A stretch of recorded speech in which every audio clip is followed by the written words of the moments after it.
अस्सलाम वालेकुम one class, क्या हाल चाल है आपके? तमाम बच्चे ठीक ठाक हैं? तमाम बच्चे अपनी उर्दू की बुक्स ओपन करें, पेज नंबर 7।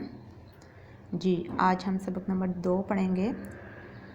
आज का हमारा अनवान है नात।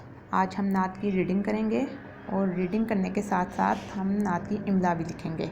तो पहले नात की रीडिंग कर लेते हैं, उसके बाद फिर मैं आपको इसकी इमला लिखवाती हूँ।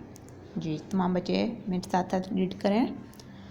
वो हक़ की बातें बताने वाले, वो सीधा रास्ता दिखाने वाले, वो रहबर रहनुमा हमारे, नबी हमारे नबी हमारे, दरूद उन पर सलाम उन पर, बुलंद नबियों में नाम उनका, फलक से ऊंचा मकाम उनका, हमारे हादी खुदा के प्यारे, नबी हमारे, दरूद उन पर सलाम उन पर, उन्हीं की खातिर दमक रहे हैं, उन्हीं के दम से चमक रहे हैं, ज़मीं के ज़र्रे फलक के तारे, नबी हमारे, दरूद उन पर सलाम उन पर।